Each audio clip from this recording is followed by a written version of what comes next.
there's one thing I love about Nintendo, it's that Nintendo loves their surprises. And less than 1 week before the Switch 2 Direct, Nintendo surprised us with a Switch 1 Direct. They named all the titles that are coming to the Switch 1 in 2025, even a couple that are coming in 2026. But they gave us some things that I gotta tell you about. These are the 10 things I'm most excited about from the March 27th Nintendo Direct.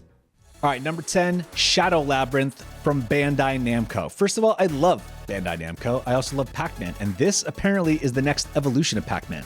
I don't know if you saw Secret Level, but there's an entire episode in this style following this story. So honestly, I'm pretty hyped because I like Secret Level. I like that episode, and I'm really curious to see what Bandai Namco does, and I'm very into side-scrollers at the moment. Shadow Labyrinth is coming to the Switch on July 18th. Number 9. Dragon Quest 1 and 2 HD 2D Remake. Yeah, I'm not gonna lie, I think the names are ridiculous, but I loved Dragon Quest 3 HD 2D Remake a lot. Like, I played it probably for about 50 hours, and I didn't want that game to end. The cool part about that game was at the end you realize this is a prequel to Dragon Quest 1 and 2. And this is basically just gonna be more of the exact same thing that I love, so I am incredibly hyped.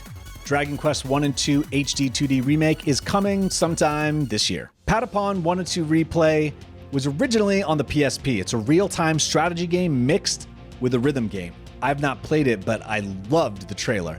Dingus, do you know about Patapon? Heck yeah, I do. Are you hyped for that game? Yes. See what I'm saying?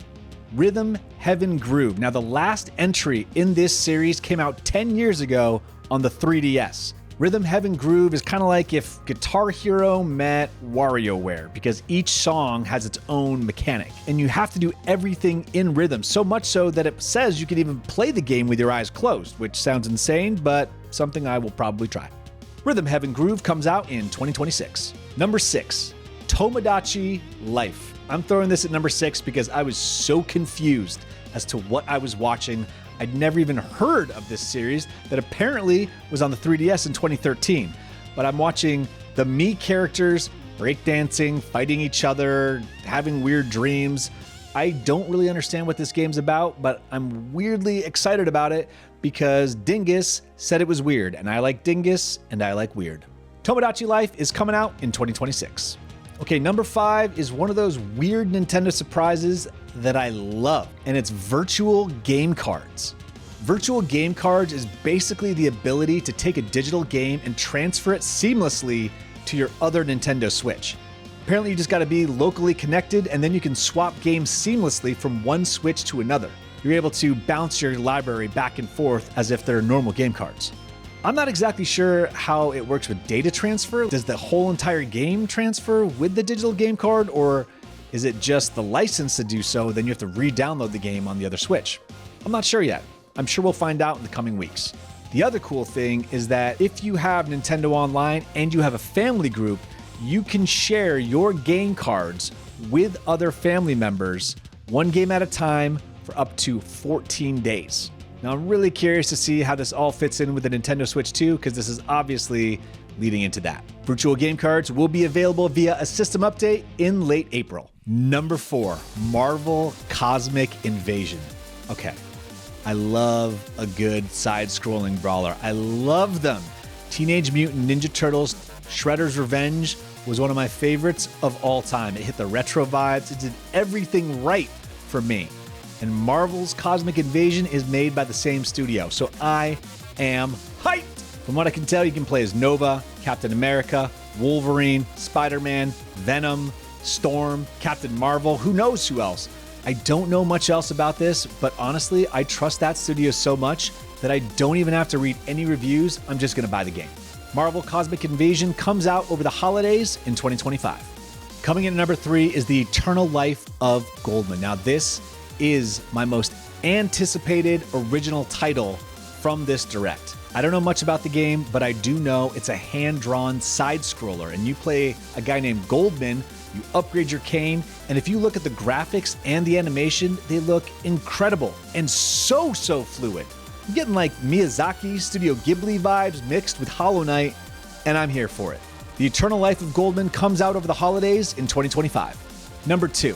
You know what it is. It's Pokemon Legends ZA. You choose from one of 3 partner Pokemon to start, and it takes place in Lumio City, the metropolis from the XY games. Quizartigo Inc. is doing urban redevelopment for people and Pokemon to coexist, but there are wild zones within the city, and wild zones are where Pokemon can live comfortably, and you can catch them in wild zones, but they can be hostile.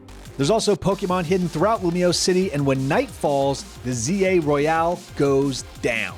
Trainers wait in battle zones and fight each other and start at rank Z and work their way up to rank A, and apparently if you get to rank A, you get a wish granted. One big thing for Pokemon fans, we've got Mega Evolutions in Legends ZA. Now this is big for Pokemon fans because Mega Evolutions have been missing since Sword and Shield came out 6 years ago. Generally, you can do 1 Mega Evolution per battle, which gives your Pokemon stronger stats, potentially changes their typing, and overall makes them much stronger powerhouses to deal with. Dingus, show us your favorite Mega Evolution, please. That one. Pokemon Legends ZA comes out late 2025. Last but certainly not least, Metroid Prime Beyond. Metroid is one of my favorite series from Nintendo, and Metroid Dread was one of the best games on the Switch. Metroid Prime Beyond is the 4th game in the Prime series, and they're all first-person shooters, unlike Dread, which is a 2D. We don't know too much from the trailer, but we do know that Samus is going to get some purple psychic abilities that will help with the action as well as the puzzle solving. I love those guidable bullets. They kind of remind me of Sniper Elite. Now, if you notice, they said it'll be out in 2025. Not spring 2025, not summer 2025, not holidays 2025. Just 2025, which leads me to believe that it will be a Switch 2 launch title. Now, next week at the Direct, they're going to probably tell us the release date of the Switch 2, and I have a feeling this will be a launch title for the Switch 2. I also have a feeling they showed us this version of it on the Switch, so they could show us the Switch 2 version, which will probably look even better. Needless to say, this is a game I've been waiting for the entire time I've owned a Switch. Honestly, this Nintendo Direct was the best gift Nintendo could have given me because I have to wait another week to learn about the Switch 2. So obviously, I'll be covering the Switch 2, and I'll be thinking about all these games until the Nintendo Direct on April 2nd. If you have any questions about the Switch 2 that you want me to try and investigate and learn the answers to, holler at me, leave me a comment, and let me know. I'll try and get them answered because we're obviously going to be covering the Switch 2 next week. All right, I'm RyWill. Thanks for watching.